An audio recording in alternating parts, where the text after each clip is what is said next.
Você acompanha agora pela TV Assembleia ao vivo o 5º dia de sabatina dos candidatos indicados à vaga de conselheiro do Tribunal de Contas do Espírito Santo.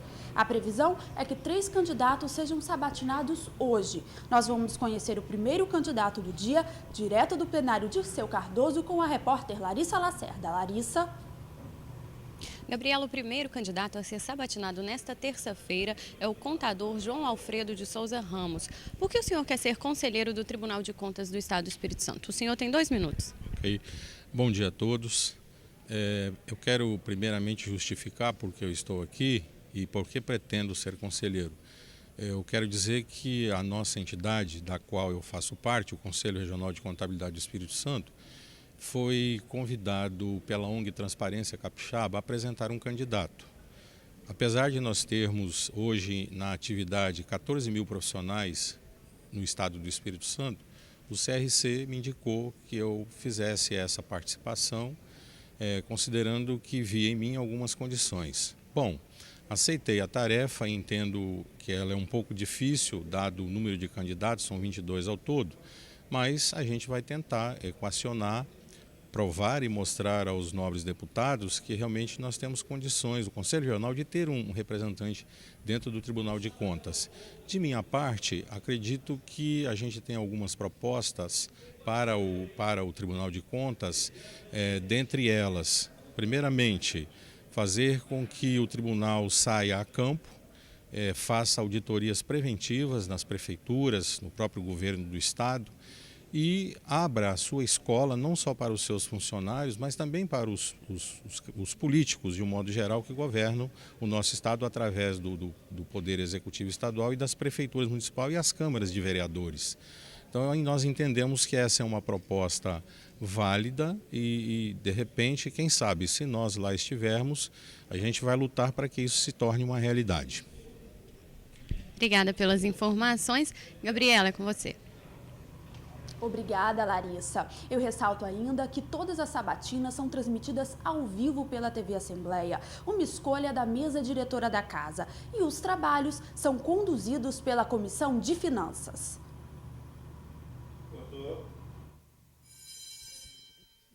Bom dia a todos e a todas.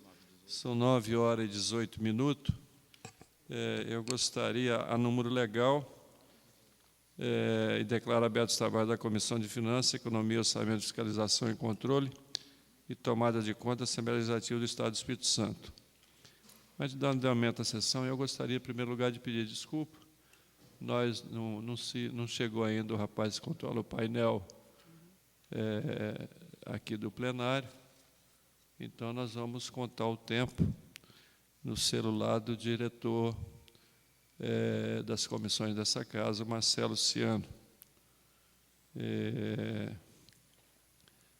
Mas os tempos permanecerão os mesmos, e, felizmente, contado, cronometrado no celular do diretor dessa casa. Discussão e leitura da ata. Solicito que o secretário da comissão proceda à leitura da ata da sessão anterior. Antes, eu gostaria de marcar a presença da deputada Luzia Toledo, deputada Lúcia Dornella, deputado Zé Esmeraldo e também do deputado Hércules Silveira, que sempre nos honrou com sua presença aqui em todas as sessões dessa sabatina. Eu quero agradecer mais uma vez a sua presença. Eu solicito ao secretário da comissão a leitura da ata da sessão anterior, por favor. Ata da 12ª reunião extraordinária da 3ª sessão legislativa ordinária da 17ª legislatura. Aos 25 de setembro de 2013, às 13 horas, no plenário Dr. Dirceu Cardoso, reúne-se a Comissão de Finanças, Economia, Orçamento, Fiscalização, Controle e Tomada de Contas, com a presença do senhor deputado Jamir Malini, senhor deputado José Esmeraldo, senhor deputado Gilcinho Lopes, senhora deputada Luzia Toledo, a senhora deputada Lúcia Dornelas, ausente, senhor deputado Euclério Sampaio e o senhor deputado Glauber Coelho, licenciado o senhor deputado Sérgio Borges, afastado o senhor deputado Dari Pagung, presente os senhores procuradores doutor Gustavo e doutor Rafael. A mesa foi composta pelos senhores e senhoras deputadas José Esmeraldo, Jamir Malini, Luzia Toledo, Gilcinho Lopes, Lúcia Dornelas e doutor Hércules.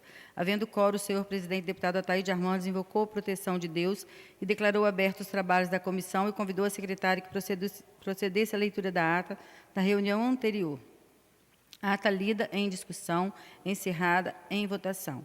A ata aprovada como lida, conforme registrada em ata taquigráfica. O senhor presidente deputado Ataíde Armani registrou as presenças dos senhores e senhoras Rodrigo da Rocha Rodrigues, procurador, Ivan de Almeida Ferreira e Júnior, procurador federal da Água, Tânia Maria Pires e Pinho, advogada e professora liberal, Renato Ferraz Martins, auditor de controle externo do Tribunal de Contas do Espírito Santo, senhora Alba de Soares de Aguiar, advogada, João Luiz Cota Lovati, auditor do Tribunal de Contas, Márcia Jacob de Freitas, João Alfredo de Souza Ramos, deputado Cláudio Vereza, candidatos e candidatas ao cargo de conselheiro do Tribunal de Contas do Estado do Espírito Santo, Gerson Correia de Jesus, presidente do Sindipúblico, Marcos Gomes Ribeiro, advogado, Nicolai, gerente comercial, Aline Montemor Lacerda, enfermeira, Célio Picorelli, advogado dos Sindipúblicos, Heron Carlos Gomes de Oliveira, servidor do Tribunal de Contas, Ricardo Caça Monteiro, assessor do Gabinete do Conselheiro Substituto, Heloísa Rusque, assessor do Gabinete de Conselheiro,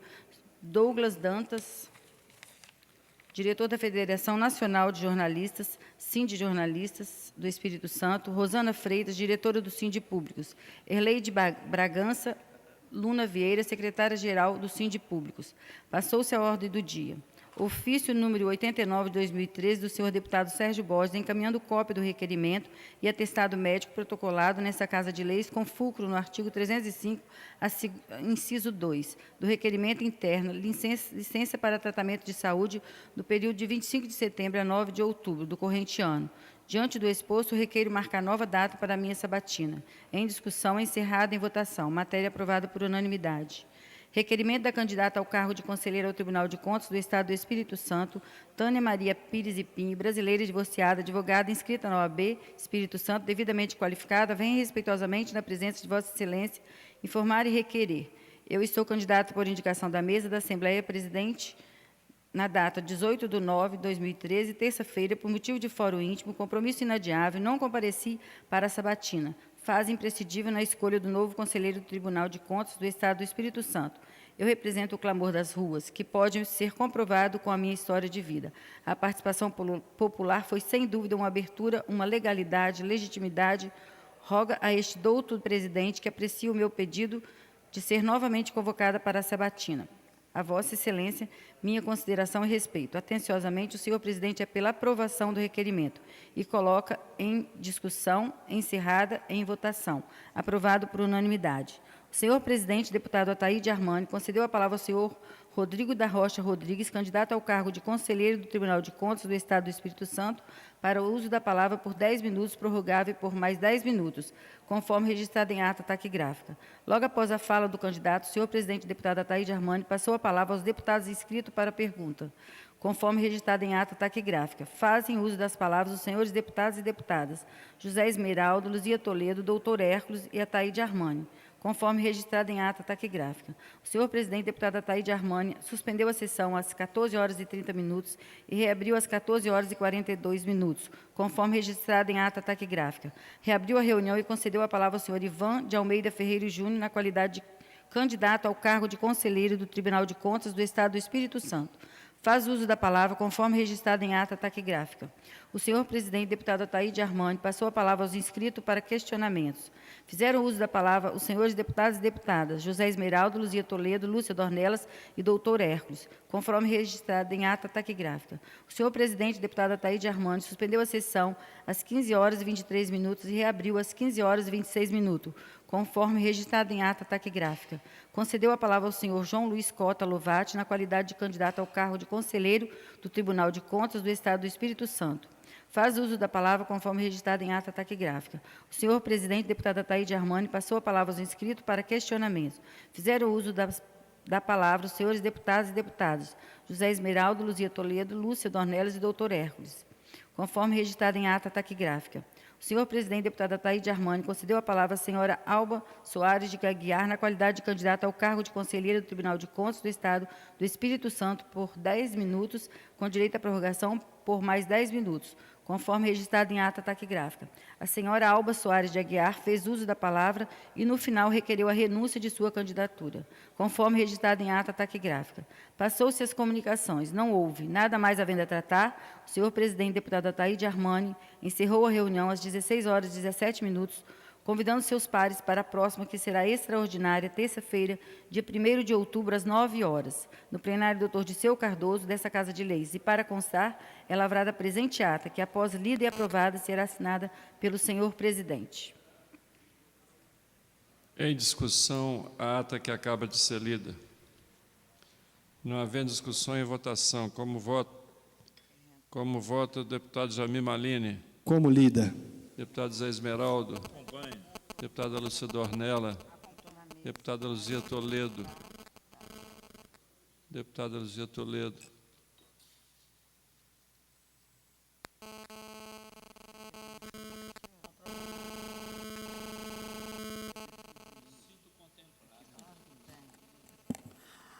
Voto como lida.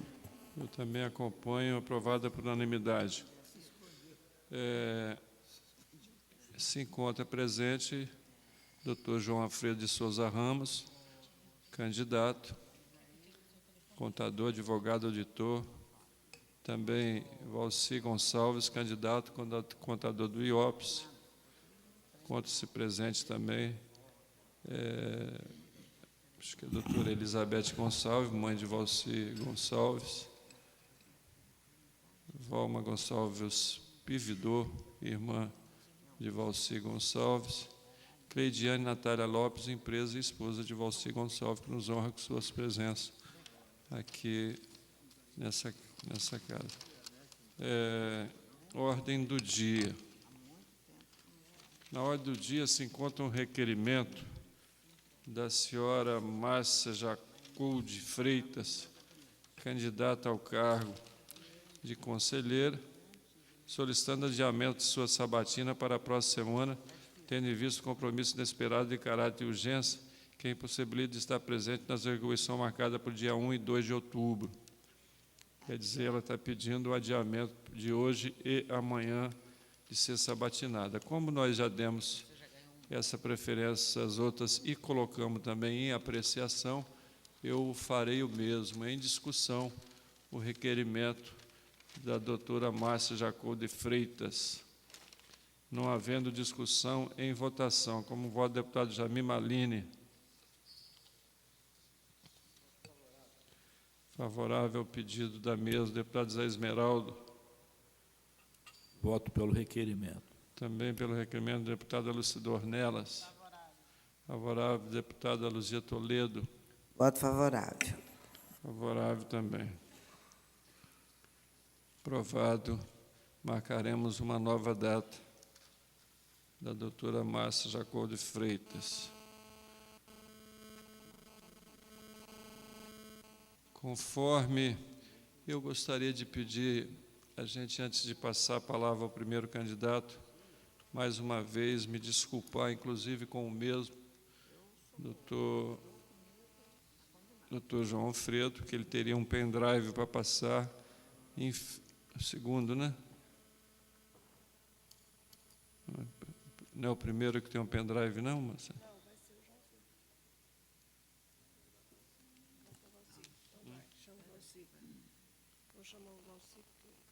Doutor João Alfredo vai passar para ser ouvido em segundo lugar, então. Vai ser primeiro. Não, vai ser no primeiro mesmo. Ah, é o primeiro, Valci. Não é o João Alfredo mesmo. João Alfredo, o primeiro. Então, conforme as normas do edital número 2 de 2013, concedo a palavra ao candidato João Alfredo, doutor João Alfredo de Souza Ramos, pelo prazo de 10 minutos, prorrogável por até mais 10 minutos. Informo que os deputados que desejarem fazer perguntas deverão se inscrever junto à Secretaria da Comissão, dando prioridade aos membros da comissão. Com a palavra, doutor João Alfredo de Souza Ramos, pelo prazo de 10 minutos, prorrogável por mais 10 após o toque da campainha. Com a palavra. Bom dia a todos. Bom dia, deputado Ataíde Armani, em nome de quem cumprimento os demais membros da mesa. Nós estamos aqui nessa árdua tarefa de tentar convencer os nobres deputados da possibilidade de ser escolhido um candidato entre os 22. Eu quero justificar aqui a minha presença pelo seguinte: a ONG Transparência Capixaba fez um pleito junto ao Conselho Regional de Contabilidade do Estado do Espírito Santo para apresentar um candidato nesta oportunidade que estivesse efetivamente disposto a trabalhar. Eu aceitei a incumbência e estou aqui dessa forma, de uma certa maneira representando o Conselho Regional de Contabilidade, da qual já fui presidente, e peço licença para falar um pouco sobre a minha vida, que ela, na verdade, não sou de família abastada. Comecei a trabalhar com 9 anos de idade, estudava pela manhã, eu sou natural de Colatina, e na parte da tarde eu trabalhava numa camisaria cortando camisa com tesoura elétrica. E no final do mês ganhava uma camisa. Quando não era para mim, era para meu irmão ou para o meu pai. A minha carteira de trabalho foi assinada pela primeira vez em 1969, na antiga Serraria Indústria de Compensados Alves Marques de Colatina, na qualidade de classificador contábil. Em 1971, fui trabalhar também numa outra empresa, já como auxiliar de contabilidade, na antiga Casa do Anzol, de Irmãos Escartão.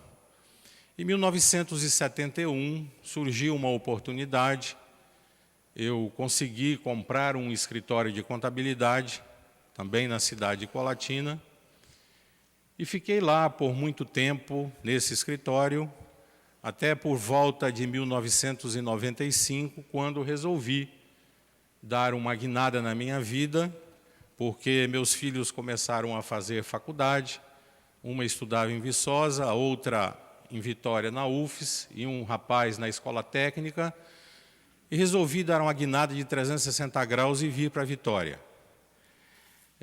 Cheguei aqui, fui contratado por uma determinada empresa, que eu prefiro omitir o nome, e nessa empresa a gente desenvolveu um trabalho.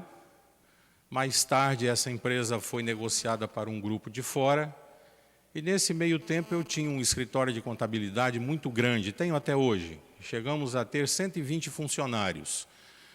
Hoje, essa empresa de contabilidade eu dei de presente para uma filha minha, que é advogada também, e um rapaz que trabalha comigo há 36 anos, dei uma sociedade para ele também de presente, e resolvi, a partir desta data, trabalhar com auditoria, já que tinha uma empresa de auditoria, aliás, a primeira empresa com registro na CVM do Estado do Espírito Santo, e a segunda em auditoria. De forma que a gente trabalha com auditoria para empresas de São Paulo, Rio de Janeiro, Minas Gerais, e a outra parte do meu tempo a gente trabalha com consultoria de grandes empresas aqui do Estado do Espírito Santo, consultoria societária e consultoria tributária. Tenho uma equipe de aproximadamente 20 profissionais, todos contadores, alguns advogados. Uma das condições para trabalhar nessa profissão é que nós efetivamente sejamos profissionais de contabilidade. Na verdade, ao longo desse tempo, eu consegui amealhar talvez o meu patrimônio principal, que é a minha família. Eu sou casado há 39 anos, tenho 3 filhos, 2 moças que são gêmeas, moças, na verdade elas já têm 36 anos, e um rapaz de 32 anos, são todos casados, tenho 3 netos, mas de 5 ou 6 anos para cá, resolvi fazer uma coisa que eu sempre tive vontade: devolver à sociedade, em forma de trabalho, aquilo que eu consegui dessa mesma sociedade ao longo da minha vida profissional. O que nós fazemos?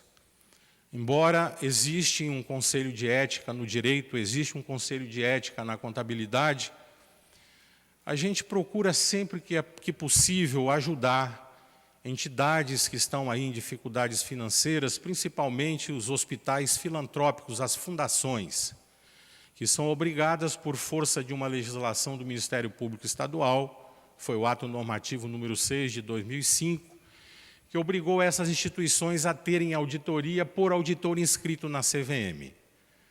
A gente faz esse trabalho gratuitamente e a gente vê a dificuldade que essas entidades têm. Embora, volto a frisar, o meu código de ética me proíbe, mas eu fiz uma comunicação ao Conselho Federal dessa decisão e recebi um apoio total e restrito. E a gente reconhece as dificuldades que eles têm nessa prestação de contas ao Ministério Público. Recentemente, nós procuramos a doutora Sandra, que é a procuradora do Ministério Público encarregado da auditoria dessas fundações, e nos propusemos a fazer um trabalho gratuito de criar um mecanismo de controle dentro do Ministério Público, porque apesar dessa portaria ser de 2005, até hoje não existe dentro do Ministério Público uma comissão de auditoria. E nós nos propusemos a fazer esse trabalho gratuitamente para que o Ministério Público possa efetivamente fiscalizar essas instituições.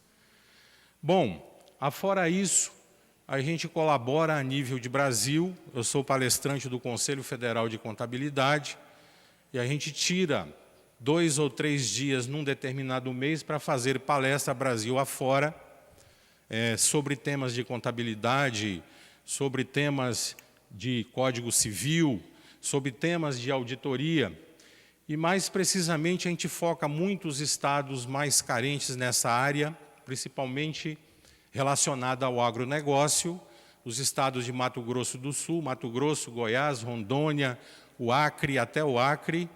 E há 2 semanas atrás nós estivemos num evento em Santa Maria de Jetibá, falando para aproximadamente 800 produtores rurais, ensinando a eles que eles devem fazer contas dos seus negócios.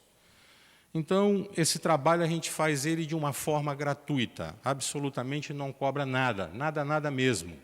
Às vezes até a gente paga a despesa do nosso próprio bolso. Aliás, quando eu era presidente do Conselho Regional de Contabilidade, nós tínhamos à nossa disposição um carro, um motorista e diárias. Eu abri mão de todas as diárias no meu período, não recebi um centavo, e às vezes recebi até crítica de colegas, porque entendia que eu não deveria fazer isso, e visitei todos os municípios do estado do Espírito Santo, inclusive um que faço questão de citar o nome, porque pouca gente sabe que ele existe, chamado Divino do São Lourenço. Município diminuto que tem apenas 4 profissionais de contabilidade. Todos são técnicos em contabilidade. Então, a gente fez questão de visitar os municípios, levando a mensagem da importância da contabilidade e da auditoria. Interessante que, certa vez, ouvi uma palestra de um empresário, Antônio Hermílio de Moraes, na Rede Vida. Ele dizia o seguinte, que o país que quer desenvolver precisa ter uma boa contabilidade e auditoria. E a gente, então, começa a fazer um paralelo e observar o que acontece a cada dia com as nossas empresas, muitas delas fazendo investimentos sem ter uma retaguarda importante. A partir de 2011, o poder público passou a abraçar as normas internacionais de contabilidade pública. E isso está em fase de implantação. Se nós hoje, por exemplo, observarmos as contabilidades das prefeituras, das câmaras de vereadores, e os organismos públicos de um modo geral, a gente percebe aquela coisa maçante, massacrante, que ninguém entende absolutamente nada. E aí, quando às vezes o gestor é cobrado, ele não tem uma informação contábil para passar, ou uma informação contábil que possa ser de base para ele na aplicação dos seus investimentos. Ele fica muito preocupado em ter que comprovar as suas despesas, que ter de ver como ele gastou, porque existe um Tribunal de Contas que cobra isso dele. Mas, na verdade, a gente entende que, a partir do momento em que ele tem uma informação contábil de qualidade, certamente ele não terá nenhuma dificuldade com essas entidades, principalmente o Tribunal de Contas que o fiscaliza. Assim também as assembleias legislativas. Eu peço mais 5 minutos, se possível. Não, mas o senhor tem a partir de agora mais 10 minutos. Obrigado.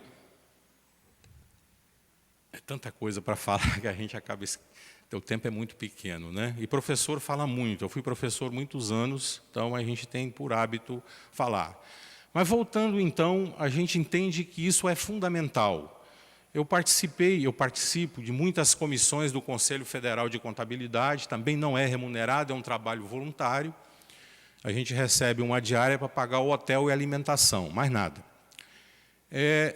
E dessas comissões eu destaco 3 que foram importantíssimas. A primeira, em junho de 2008, nós entregamos no Congresso Nacional ao deputado Sandro Mabel uma proposta de reforma tributária dos profissionais de contabilidade do Brasil. Essa proposta foi acolhida e ela tem uns aspectos interessantes, no qual, por exemplo, eu cito o principal deles, que a gente limita a receita a 30% do PIB.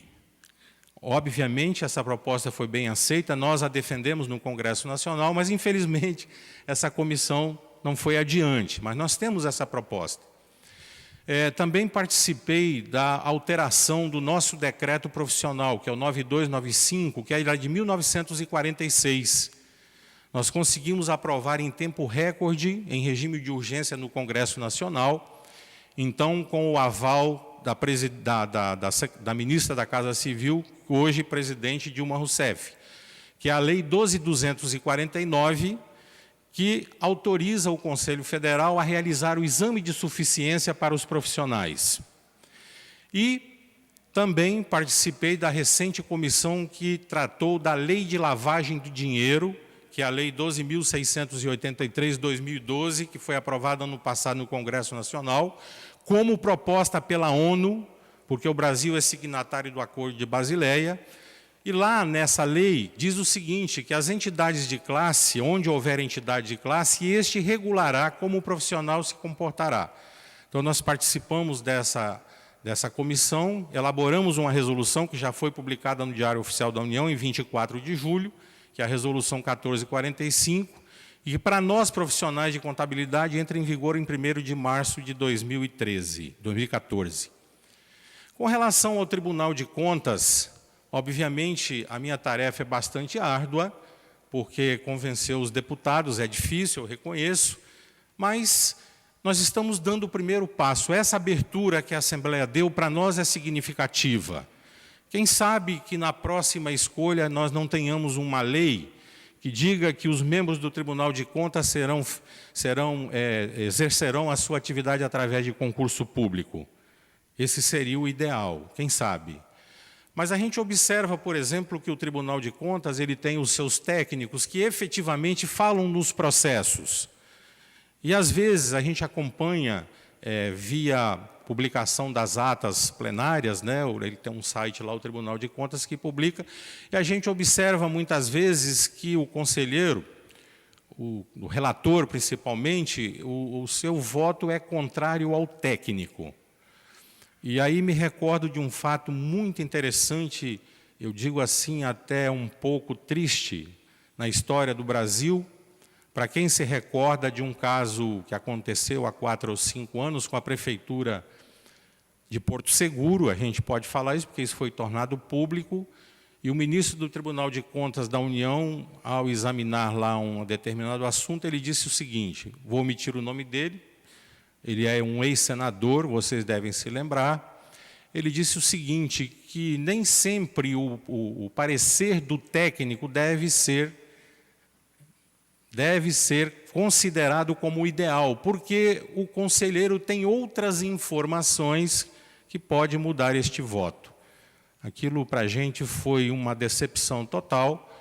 E eu reconheço que os técnicos do Tribunal de Contas do Espírito Santo são muito importantes neste processo. São as pessoas que, na verdade, analisam as contas, são as pessoas que, na verdade, conhecem os meandros de cada prefeitura, de cada ato do prefeito. Então, na verdade, a gente entende, é óbvio que o conselheiro pode ir contra o relator, mas, para isso, ele precisa fundamentar o seu voto contrário. Fundamentar com o quê? Com documento. Tudo se prova através de documento. A única hipótese de não é a justiça trabalhista, mas as demais não, é através de documento. Código de Processo Civil fala isso, o artigo 368, né, que a documentação é fundamental em qualquer prova. Então, na verdade, nós estamos aqui com esta proposta e, sobretudo, talvez, se possível, um dia também que o Tribunal de Contas faça um papel, que a gente acredita que é a função dele, auditorias preventivas nas prefeituras, para analisar os processos antes, no próprio governo do Estado, antes de que eles cheguem lá. E quem sabe um dia a escola que o Tribunal de Contas possui, que hoje é utilizado pelos funcionários, também não possa ser utilizado pelos nossos governantes, os prefeitos, os vereadores, o próprio governador. Por exemplo, eu, para poder exercer a minha auditoria, com registro na CVM, anualmente eu sou obrigado a fazer, eu e meus auxiliares, meus 20 auxiliares, 40 horas aulas de educação continuada sobre contabilidade, sobre qualquer tema relacionado à contabilidade, inclusive sobre as normas internacionais de contabilidade, que o Brasil foi signatário a partir de 2008 com a Lei 11.638/2007. Então, a gente entende que é preciso que haja alguma mudança nesse sentido, que o Tribunal de Contas também faça cursos, não sei porquê, os vereadores foram eleitos, os prefeitos foram eleitos, então que frequentem um curso. E, com certeza, com isso, nós eliminaríamos muitos problemas que eles têm na prestação de contas. Então, presidente, membros da mesa e pessoas aqui presentes, essa é uma proposta que a gente está trazendo. Quem sabe um dia, talvez eu não consiga ver, apesar de ter 62 anos, mas quem sabe, talvez a gente consiga um dia realizar este sonho. Eu quero dizer que o meu maior patrimônio nisso tudo, hoje eu posso me dar ao luxo de devolver à sociedade, me ofereci à Federação da Agricultura para fazer cursos gratuitamente a pequenos produtores, mostrar a eles que eles precisam fazer contas para calcular os seus custos, e qualquer entidade da própria sociedade, nós estamos à disposição no Conselho Regional, a gente está sempre de braços abertos, sou apenas no Conselho um ex-presidente, e atualmente sou o coordenador da Comissão de Educação Continuada para Auditores. Muito obrigado e espero que tenha contribuído com alguma nova ideia nessa nossa proposta.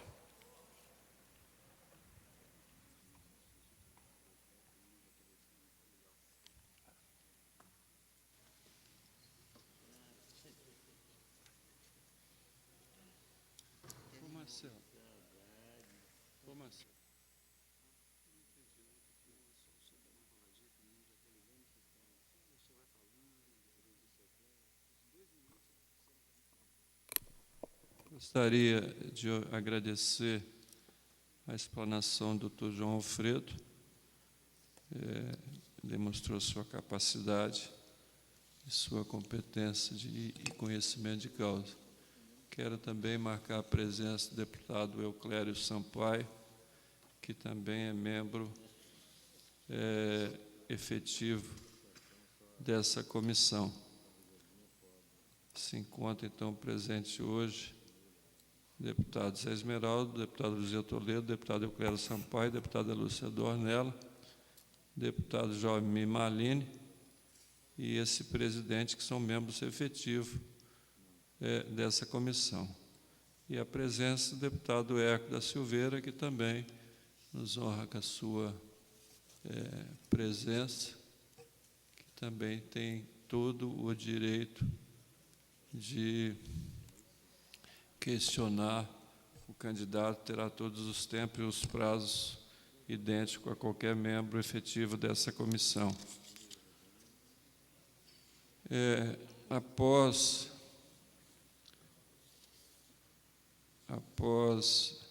a fala do candidato, nós vamos para a arguição. Pergunta dos deputados, primeiro os deputados membros efetivos da comissão. E eu queria, nesse momento, passar a palavra ao nosso querido deputado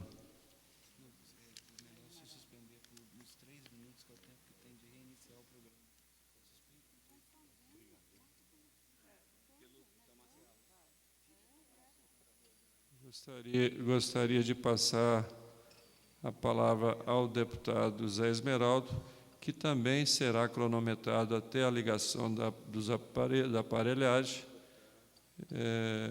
Gostaria de passar a palavra ao deputado Zé Esmeraldo para a arguição. Tem direito a 3 perguntas, de 2 minutos cada, sendo que o candidato também terá direito de 2 minutos cada em suas respostas. Com a palavra, deputado Zé Esmeraldo, para o seu questionamento.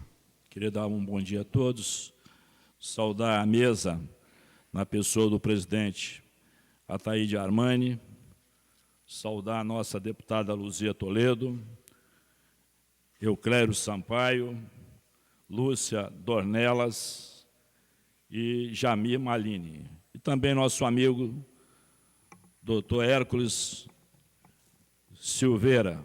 Eu gosto que chama de Silveira, não, mas doutor Hércules. Quero também fazer uma saudação especial a esse brilhante doutor João Alfredo de Souza Ramos. Aqui, nesta casa, nós estamos conhecendo muitas pessoas, e é importante para todos nós, pessoas capacitadas, competentes, e isso soma muito para toda esta Casa de Lei, para esse sodalício. Mas a primeira pergunta, senhor João Alfredo, que eu vou fazer para o senhor, é o seguinte: cite 3 relevantes mudanças, no seu entendimento, que ocorreram no regimento interno do Tribunal de Contas do Estado do Espírito Santo. Essa é a primeira pergunta. Bom, eu entendo que eu considero importante a entrada do contador, ex-auditor-geral do Estado, Carlos Hanna, na presidência do Tribunal de Contas. Essa mudança ela foi significativa porque levou o Tribunal de Contas a uma nova diretriz, a que o Tribunal de Contas, a partir da gestão, com todo respeito aos demais, eu não estou aqui criticando os demais, não é isso em absoluto, mas com o ingresso do Carlos Hanna, o Tribunal abriu novos horizontes, e me parece assim que, a meu ver, obviamente, uma opinião minha, passou a impor, o tribunal passou a ser mais respeitado. Essa é uma mudança que eu considero fundamental. A segunda delas, que também eu entendo como primordial para o Tribunal de Contas, é que os seus técnicos passaram efetivamente a trabalhar em campo, ou seja, começaram, ainda não é a auditoria preventiva que eu me refiro, mas é uma espécie de trabalhos que eles fazem preventivamente. Eu acho que isso também é importante. Isso não era feito há cerca de 5 ou 6 anos passados. E a terceira mudança também, que eu considero ela fundamental, é que o Tribunal de Contas tem uma independência sobre todos os outros poderes, porque, afinal de contas, o Tribunal de Contas, os seus membros se equiparam aos mesmos do Poder Judiciário. Então, eles têm uma independência e isso é fundamental. Eu acho que isso, desde que o tribunal nasceu, essa independência ela existe, embora ela não era exercida em toda a sua plenitude. E isso a gente passou a observar de uns tempos para cá, cerca de 7, 8 anos, que isso é uma mudança também fundamental para o nosso Tribunal de Contas. Não sei se respondi a sua pergunta, deputado. Fazer outra pergunta ao senhor. Seria a segunda. Senhor João Alfredo, a Constituição Estadual determina o cumprimento do prazo de 60 dias para as contas do governador e da mesa diretora, e até 12 meses para as contas dos prefeitos e dos presidentes das câmaras. pergunta é a seguinte: qual a opinião do candidato em relação a esse assunto e como espera tratar as contas que serão apreciadas? Bom, primeiramente, a gente entende que a prestação de contas é um ato de governo, no caso do governo estadual em 60 dias, na qual ele efetivamente vai apresentar ao Tribunal de Contas o que foi feito do dinheiro, das receitas, onde é que essas receitas foram aplicadas e se bem aplicadas. As prefeituras têm um prazo maior. Na minha opinião, à luz da Constituição, o senhor falou uma coisa aí no final, poderia repetir para mim, por favor? Sem problema. Desculpa. Qual a opinião do candidato em relação a esse assunto e como espera tratar as contas que serão apreciadas? Desculpa. Bom, primeiramente, eu quero dizer a vocês que eu não sou filiado, deputado, a nenhum partido político. Isso me dá uma isenção para analisar essas contas, que o objetivo principal do Tribunal de Contas é a independência. Então, de minha parte, eu tenho essa isenção. Apesar de conhecer vários deputados, conheço o senhor, vejo o senhor sempre na televisão, dando alguma entrevista, assim como também todos os outros, né? Mas essa independência eu tenho, até porque eu disse ao senhor, não sou filiado em nenhum partido político e tenho tempo disponível para isso. Então, na minha visão, essa independência será mantida com essa prestação de contas, sem favorecer e julgar exatamente aquilo que me for apresentado. Se estiver de acordo com a lei, óbvio, as contas serão aprovadas. Se não estiver, de minha parte, mesmo que haja um parecer técnico na retaguarda dizendo que está ok, eu vou examinar. É o que eu disse, né, agora há pouco. É a competência do conselheiro, ele tem que examinar. Não é? Então, eu farei essa função. E se houver alguma coisa, alguma discrepância que o técnico possa ter anotado, e eu observar, obviamente, essas contas não serão analisadas, não serão aprovadas de minha parte, e serão recomendadas ao plenário a não aprovação. E, obviamente, eu tenho essa independência, por não ser filiado a nenhum partido político. Apesar de ter participado de 2 eleições no Conselho Regional, mas não tenho essa filiação.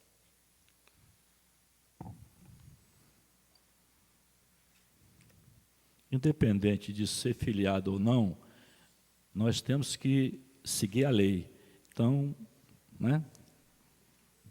Exato.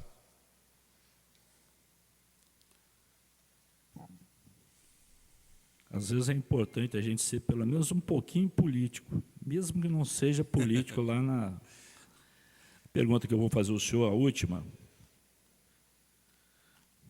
Senhor João Alfredo de Souza Ramos. Ministério Público de Contas, que atua no Tribunal de Contas, faz parte do tribunal? Se ele faz parte do tribunal? Sim.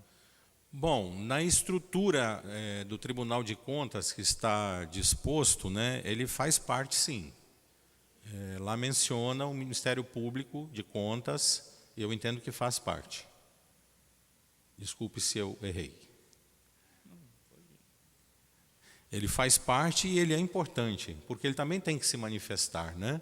O Ministério Público, ele está em todos os órgãos onde há alguma coisa a ser discutida, alguma coisa a ser apreciada, ele faz parte.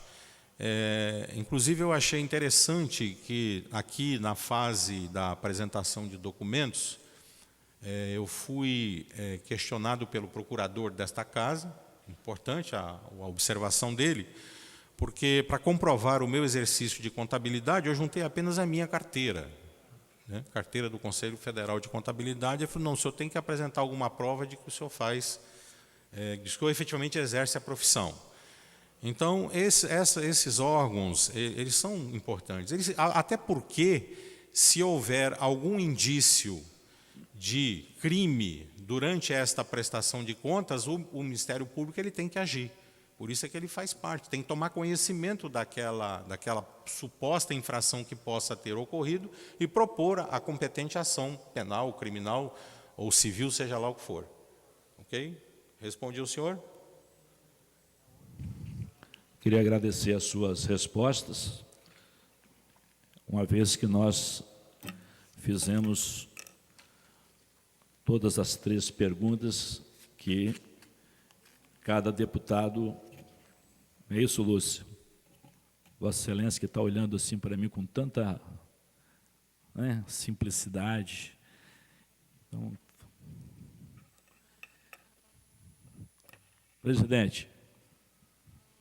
Muito obrigado, deputado Zé Esmeraldo. Eu gostaria agora de passar a palavra à deputada Luzia Toledo para seu questionamento.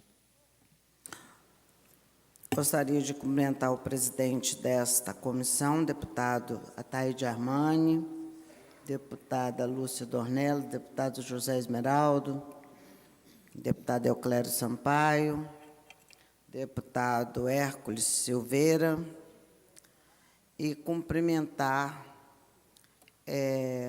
todos e todas presentes aqui nessa sabatina que fazemos hoje ao senhor João Alfredo de Souza Ramos. Primeiro, eu gostaria de dizer, é a primeira vez que eu faço um comentário durante todas essas sabatinas que nós fizemos. Eu, sinceramente, gostei de ouvir o relato de Vossa Senhoria sobre o seu trabalho, sobre a sua luta. Começou a trabalhar aos 8 anos, não sei se é porque eu comecei aos 4, então, como Vossa Senhoria começou aos 8 anos, aí então eu fiquei muito enternecida, né? Porque 8 anos está começando a infância, né? E outra coisa é que eu acho que todas as pessoas deveriam ser voluntárias, ter um trabalho voluntário. Todos nós que estamos aqui, independentemente do trabalho, independente do cargo, independente de qualquer coisa, eu sou voluntária há 30 anos no asilo e me sinto assim muito agraciada por Deus por ter essa oportunidade. Então, eu quero cumprimentar Vossa Senhoria.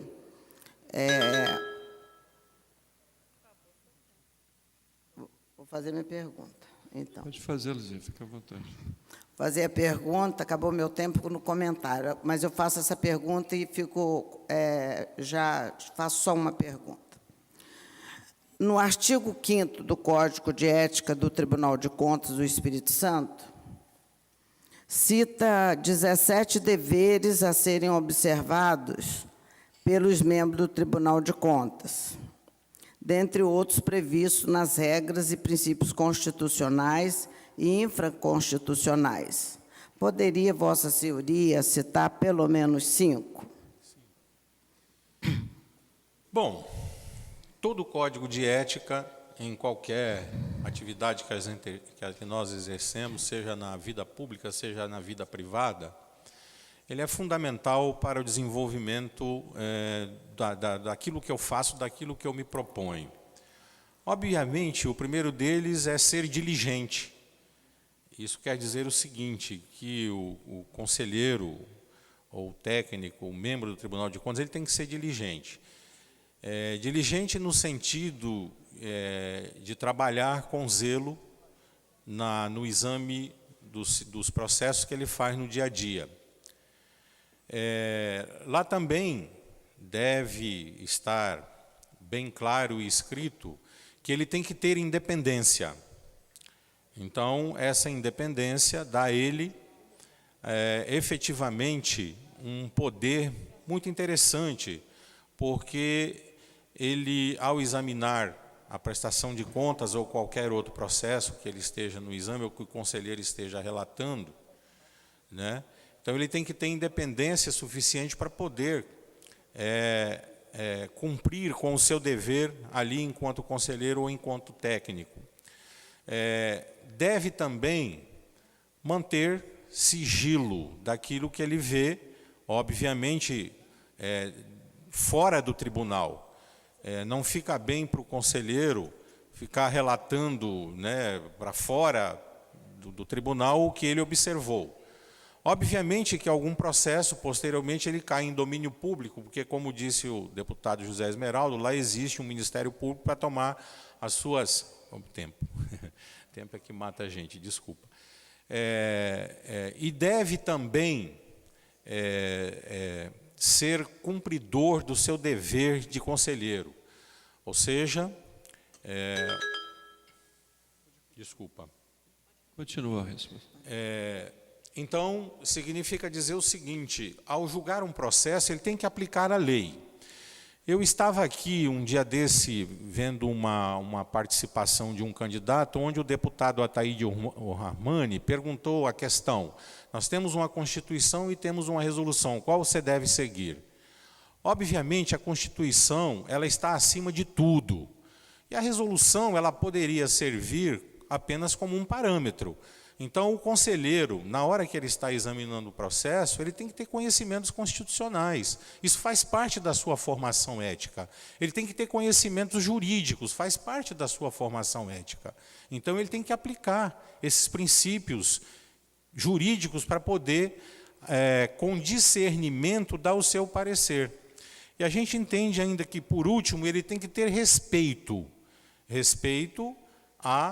àquela pessoa que ele está examinando o processo, não importa que ele tenha cometido um ato errado, ele tem que agir com lealdade. Então, independente do que ele está examinando, mesmo que seja um ato contrário à Constituição ou um ato contrário à legislação deste país. Então, eu entendo que isso é fundamental também ao conselheiro. Não sei se respondi a sua pergunta, Estou deputada contemplada, Luzia Toledo. Presidente, estou contemplado com a primeira e única pergunta que fiz ao senhor João Alfredo dos Santos Ramos. Obrigado, deputada Luzia Toledo. Eu deixei ultrapassar o tempo, por isso mesmo que Vossa Excelência só tinha uma pergunta a fazer, como tinha direito aos 6 minutos, e o candidato também, então eu deixei continuar a continuidade da resposta, tomando o espaço da segunda, que seria a segunda ou terceira pergunta. Com a palavra, a deputada Lúcia Dornelas. Bom dia a todos e todas. Saudar o candidato a conselheiro, doutor João Alfredo de Souza Ramos, parabenizá-lo pela apresentação, saudar os colegas deputados, a Ataíde Rahmani, que preside a sessão. Vou fazer apenas uma pergunta. É possível a celebração de procedimento licitatório antes da celebração do convênio, do qual originará os recursos para pagamento da respectiva despesa? A gente sabe que não. Nós temos certeza disso, mas a gente vê isso com muita frequência. Inclusive, em alguns casos... recentemente nós tivemos um problema desse em Cachoeira Itapemirim, o Ministério Público está agindo e a gente fica assim um pouco preocupado, porque em alguns procedimentos, inclusive, não há nem licitação. Por exemplo, é o caso que eu estou citando aqui, isso já está na imprensa, por isso eu só não vou mencionar os nomes, mas já está na imprensa. Uma determinada instituição foi instigada por força do convênio que ela tem com o governo do Estado a fazer uma licitação para contratar uma empresa de auditoria com registro na CVM. Então, dispensa-se, inclusive, a licitação.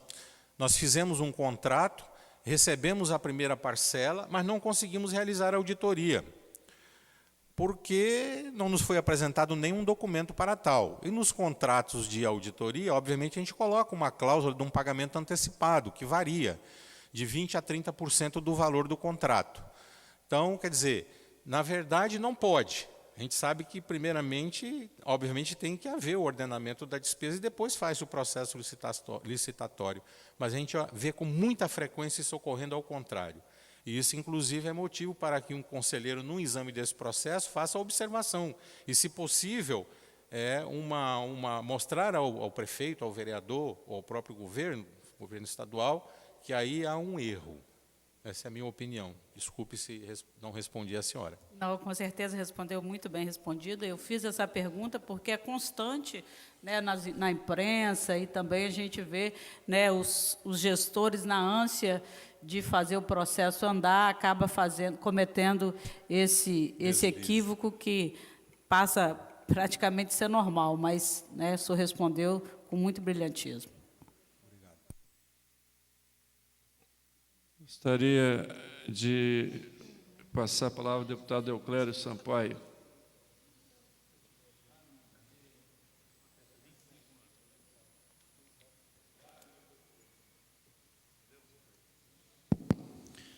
Bom dia, deputada Taíde Armani, deputado Zé Esmeraldo, deputada Luzia, deputado Hércules, deputada Lúcia, os servidores da casa. Eu vou saudar todos em nome da Sandra, diretora,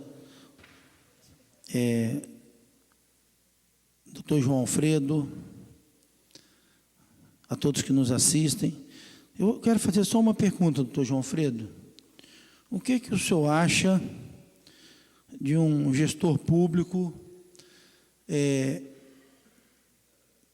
vamos ver se o senhor me entende, ele autorizar a contratação, a licitação, contratação de uma obra, destinar vultosa verba pública,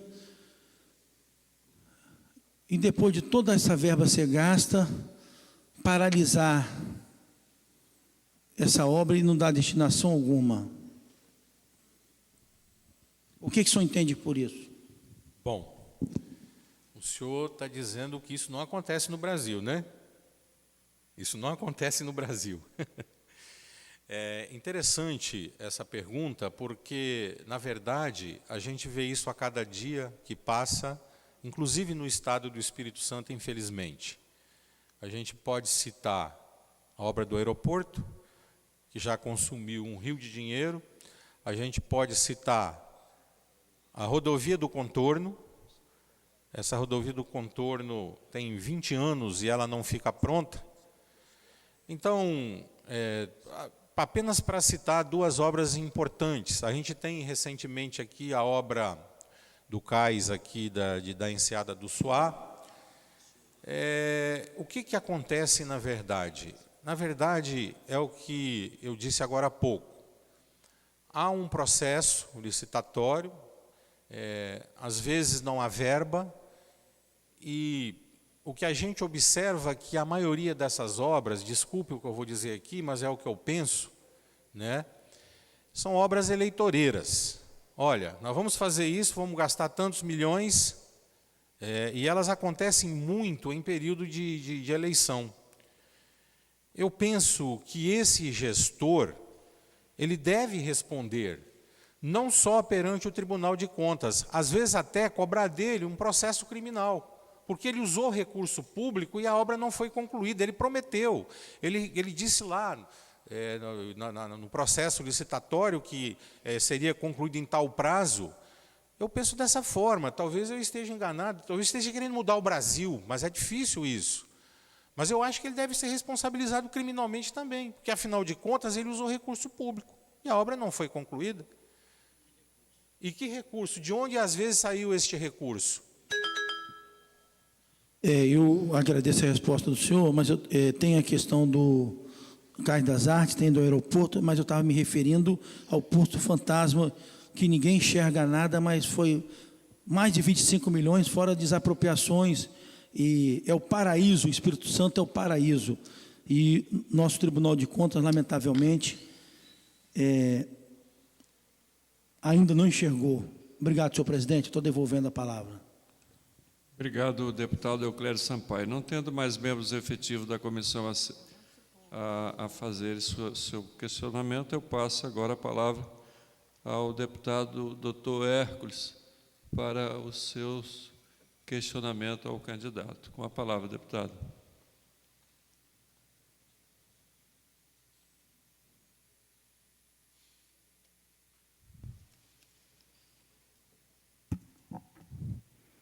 Bom dia a todos. Senhor presidente, antes de fazer a pergunta, eu faço um apelo a Vossa Excelência de que todo o andar da sessão da nossa sabatina seja nos parâmetros iguais para todos os deputados. A questão se faz necessária porque na última sessão a deputada Luzia, minha querida Luzia, ela falou 2 minutos e não fez nenhuma pergunta. Hoje ela falou 2 minutos também e não fez nenhuma pergunta. Eu quero o mesmo tratamento. E na última reunião, Vossa Excelência falou 4 minutos, naturalmente ao presidente, mas falou até o número do seu CPF, dizendo que não tem nenhum processo. Essa questão de honestidade não é virtude de ninguém, é uma obrigação. Quero dar os parabéns, então. Quero só o mesmo tratamento de poder comentar e fazer pergunta no final. O nosso candidato que apresenta hoje, João Alfredo, tem um currículo invejável, uma postura muito boa de professor, e eu fiquei muito feliz com a explanação do senhor João Alfredo. Eu queria que o senhor me respondesse o seguinte: o senhor acredita no julgamento técnico, estritamente técnico, feito por algum cidadão que não tem um treinamento, que não tem nenhum curso técnico? Então, a minha pergunta é mais, naturalmente, política a um técnico. Bom, na minha concepção, toda e qualquer pessoa que exerce uma atividade pública, no caso específico do Tribunal de Contas, na minha concepção, todos os conselheiros deveriam ter curso de formação superior em contabilidade e direito. Porque se ele não tiver essa formação, e diria mais, não só formação, também conhecimentos, vamos dizer, profundos em contabilidade. Como que ele pode julgar uma prestação de contas se ele não tem conhecimentos de contabilidade ou conhecimentos de jurídicos para poder exercer esta profissão? O próprio nome diz, a sua função é técnica. Se é técnica, ele tem que ser um técnico. Essa é a minha opinião a respeito da pergunta do senhor, e penso que todos os conselheiros deveriam ser técnicos.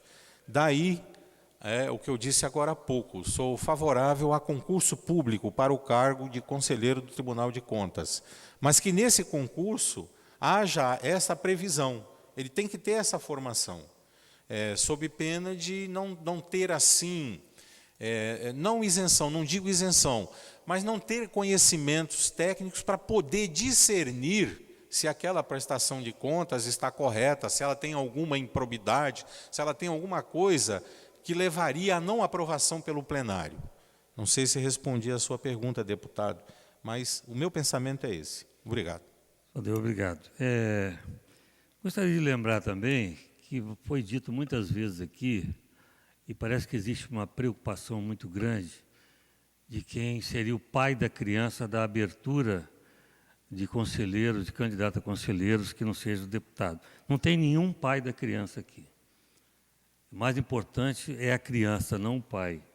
Mas nós queremos agradecer à OAB, à Transparência Capixaba, Ministério Público de Contas, Sindicato de Advogados e o Conselho Regional de Administração, candidato João Alfredo. Contabilidade, desculpe. De contabilidade, porque, na verdade, isso não foi nenhum favor, não se está agredindo a Constituição, muito menos ao regimento interno que está estabelecido. O regimento interno não é nenhum favor, e que o sonho de todo cidadão que está lá fora, que não é deputado, que ele não precisa de pedir favor a nenhum deputado, a nenhum partido, a nenhuma bancada, e muito menos à mesa diretora para ser candidato a conselheiro. Ele pode vir aqui, já existe vários estados que têm esse mecanismo, que não precisa ficar devendo favor a ninguém, simplesmente a sua competência e a sua condição técnica. O senhor falou sobre... Eu também sou técnico de contabilidade. Dei aula de contabilidade pública e orçamentária 2 anos. Conheço um pouquinho hoje, muito menos do que já conheci no tempo que eu dei aula de contabilidade pública e técnica orçamentária. Mas o senhor falou sobre exame de suficiência, já ligada à contabilidade. Gostaria que o senhor discorresse sobre esse assunto de exame de suficiência no caso de contador. Muito bem. Nós tivemos o Conselho Federal de Contabilidade, antes da Lei 12.249/2010, ele legislava por resolução. Então, tinha a bendita da resolução. Em 2004, ele criou uma resolução dizendo o seguinte: todo aquele que desejasse ingressar na profissão, obrigatoriamente tinha que fazer um exame de suficiência. Só que isso começou a dar ações na Justiça e o Ministério Público se sentiu incomodado. Conseguiram uma liminar na Justiça Federal e foi suspensa em todo o território nacional. Nós participamos dessa comissão que elaborou que se transformou em lei, a 12.249, e nós voltamos com o exame de suficiência, que foi aprovado por voto de liderança no Congresso Nacional, dado o regime de urgência desta lei. O exame de suficiência ele é importante porque obriga as faculdades, as instituições de ensino, a dar uma preparação, uma formação melhor ao nosso profissional.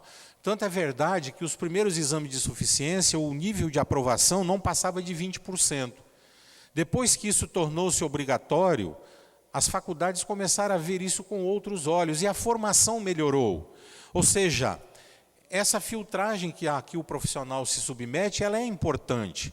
Então, ele tem que estar capacitado. Hoje, nós já estamos conseguindo aprovar 48%. Quem dera que daqui a mais 5 anos a gente consiga, pelo menos, a 80%, 90% dos candidatos aprovados, assim como é hoje na OAB. Então, esse exame de suficiência ele é importante. Você termina a faculdade e vai submeter esse exame de suficiência para poder exercer a sua profissão na plenitude. Muito obrigado. Na verdade, a pergunta que eu gostaria de fazer é de justificar, por analogia, a questão da prova do revalida que nós estamos vendo hoje no país, chegar alguns profissionais sem habilitação, e nós precisamos realmente de mais médicos, está faltando médico no país, nós precisamos mais médicos, mas isso não é a questão que vai resolver o problema da saúde. Então, revalida por analogia, o caso também da contabilidade. Eu lembro ainda, candidato João Alfredo, do guarda-livro, né? Eu fui guarda-livro também. E, na verdade, a gente podia assinar escrito e acabei sendo o contador da Santa Casa de Cachoeiro. Naquele tempo não exigia esse registro. Eu quero dar os parabéns à Vossa Senhoria, dizer que estou satisfeito com as perguntas, não farei a terceira pergunta, quero dar os parabéns e reconhecer a condição técnica de Vossa Senhoria e dizer que realmente nós precisamos cada vez melhorar o Tribunal de Contas com pessoas técnicas. Dizer que o desembargador, para ser desembargador, ele tem que passar o juiz, depois ele vem galgando outras posições, e assim deveria ser o tribunal também. A pessoa entraria e passaria por uma pirâmide que ele fosse galgando os degraus até chegar a conselheiro, é o nosso sonho. Enquanto não for assim, nós somos obrigados a obedecer à regra do jogo. Então, muito obrigado, meus parabéns pela explanação que o senhor fez. Obrigado, deputado Eco. Eu gostaria de registrar aqui a presença do Otávio Espina, que é subdiretor desse Poder Legislativo. Agradecer a sua presença. Pela ordem, presidente. Eu gostaria agora, deputada Luzia, de passar as considerações finais de cada deputado e depois do candidato, não tendo mais quem queira questioná-lo. E pelas considerações finais aqui, pela ordem, deputada Luzia, o deputado Zé Esmeraldo. Depois, Vossa Excelência. Tudo bem, sem problema. Então, Não é porque, pela ordem dela, não é para considerações finais. então com a palavra. Com a palavra. Eu quero usar esse tempo para fazer apenas um esclarecimento, porque esse debate, essa sabatina, presidente, está sendo ao vivo. E os nossos telespectadores que estão em casa, normalmente eles não pegam toda a sessão. Às vezes ligam, vem um pedaço, depois vem o outro, né? E não vem o todo. Pela palavra do meu amigo, meu colega, deputado Dr. Hércules Silveira, deu a impressão de que eu infringi as normas que foram estabelecidas para a presente sabatina e as demais. Eu quero dizer que apenas eu fiz uma análise, né, da apresentação do candidato, que realmente mexeu comigo, e fiz apenas uma pergunta. Portanto, sou membro efetivo dessa comissão. Então, eu fiz apenas uma pergunta. Fiz uma pergunta em que ele teve que usar mais tempo, porque a pergunta tinham 17 respostas, e eu pedi 5. Então, eu fiz uma pergunta só, usei, portanto, 4 minutos. Nem 4 eu não usei. Usei uns 3 minutos. Portanto, ainda fiquei com crédito com a presidência e com a mesa. Poderia ter feito mais, mas fiquei contemplada com a resposta do senhor Alfredo. Portanto, houve um equívoco, penso eu, por parte do deputado Dr. Hércules, porque eu não infringi absolutamente nenhuma norma que foi estabelecida para essa sabatina. Então, apenas uma observação, para ficar claro para os nossos telespectadores, porque se eu não desse a minha informação, daria a impressão de que eu tinha saído do assunto, não saí do assunto, muito pelo contrário, fiquei dentro do assunto, dentro da resposta do candidato e dentro da pergunta que eu fiz. É apenas isso, presidente. Muito obrigado. Com a palavra do deputado Zé Esmeraldo para as suas considerações finais. Eu sempre digo que, para nós, tem sido um aprendizado a sabatina que é feita nesta Casa de Leis, e hoje nós estamos inteirando 11 a 12 candidatos, todos com uma raríssima exceção, pessoas brilhantes, pessoas que vieram aqui, pessoas que acreditam, pessoas que, na verdade,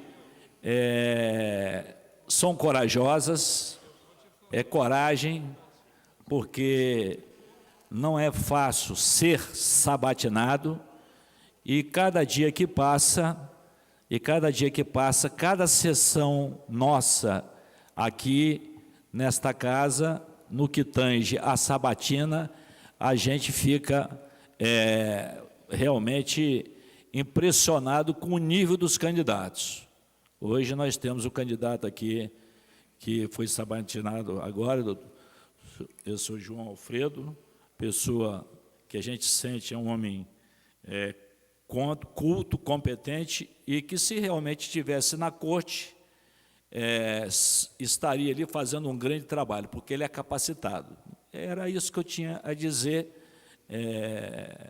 no que tange a questão da minha fala e do que eu acho, né, para aquilo que foi dito aqui. Eu acho que é muito bom, eu não faltei nenhuma sessão, eu faço as minhas perguntas, cada um faça as perguntas do jeito que achar que deve ser feito, eu faço as minhas, né? E procuro estudar, procuro elaborar, trago as minhas perguntas já elaboradas, né?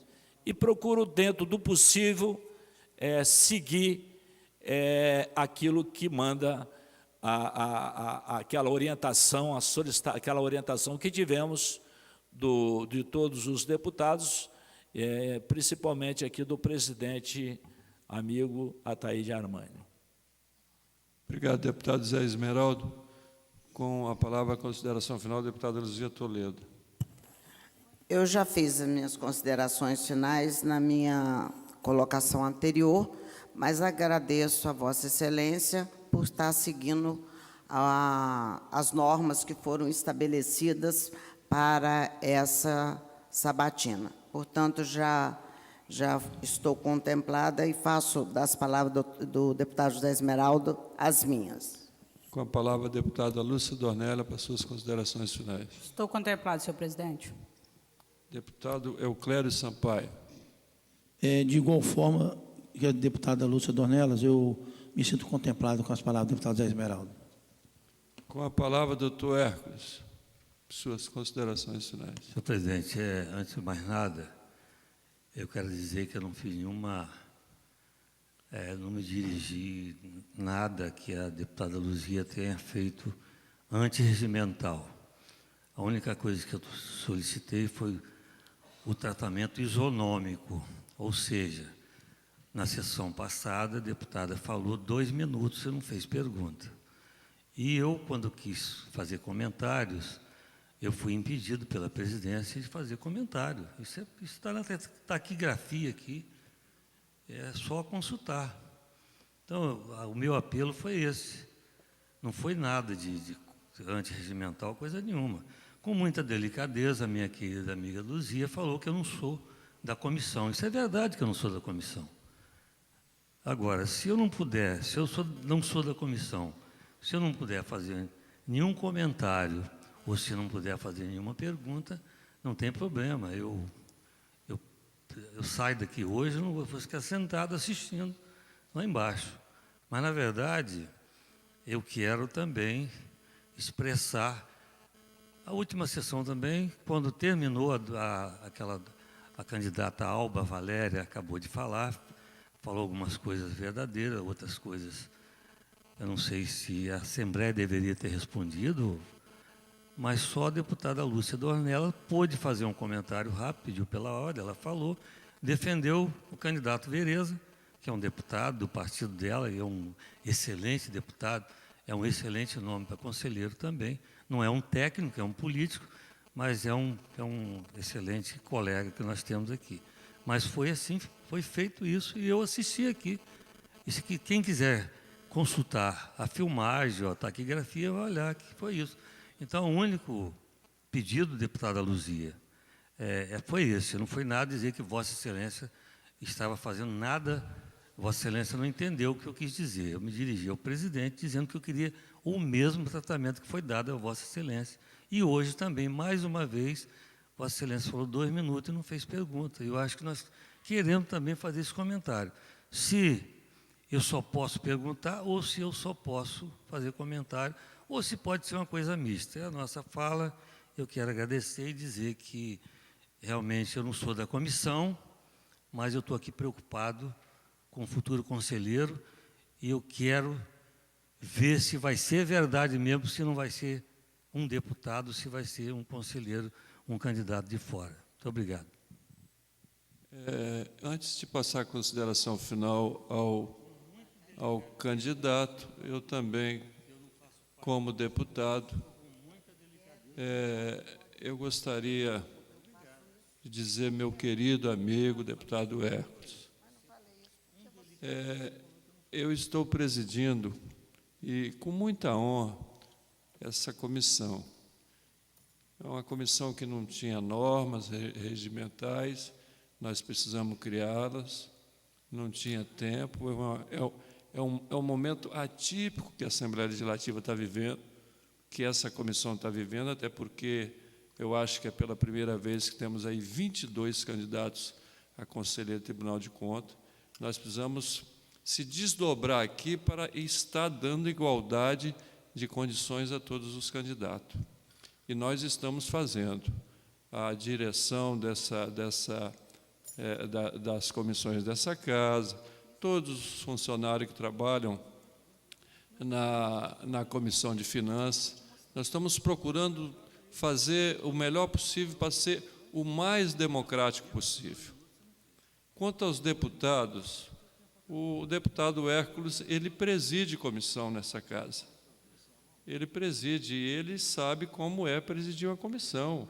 E ele tem todo o tempo que lhe dá direito, como presidente daquela comissão, dele estar falando, todo o tempo, né? E tenho certeza que, se for algum deputado lá, ele vai dar voz, não tanto quanto os membros daquela comissão, isso é normal.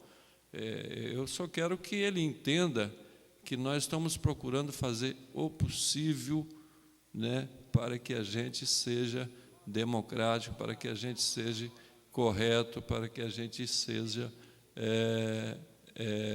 leal e honesto aqui com todos os candidatos. Em momento nenhum cortamos sua voz, sua fala, desde que seja dentro de normas que foram aprovadas aqui por intermédio de edital. Eu peço a compreensão do mesmo. Com a palavra, o candidato Dr. João Alfredo de Souza Ramos para suas considerações finais. Tem um tempo de 3 minutos. Obrigado. Bom, primeiramente eu quero dizer aqui nessas considerações finais que a Assembleia deu o primeiro passo, já é um grande passo, ao permitir que haja essa sabatina dos candidatos. Quem sabe que no futuro talvez a gente não possa dar um passo muito maior com a abertura, com a necessidade de concurso público para o cargo. Aí seria um grande passo realmente, mas já foi muita coisa para nós. Uma coisa interessante que eu vendo alguma coisa ao longo do tempo, quem instigou a instalação dos tribunais de conta no Brasil, isso aconteceu em 1890. Não sei, acho que pouca gente sabe disso. Mas foi Rui Barbosa, o primeiro homem que propôs a criação do Tribunal de Contas. De lá para cá, muita coisa mudou. Os tribunais de contas, quer seja da União, dos estados, e alguns municípios têm os seus tribunais de contas municipais, eles são importantíssimos na segurança e na garantia da sociedade de que efetivamente o dinheiro é bem aplicado.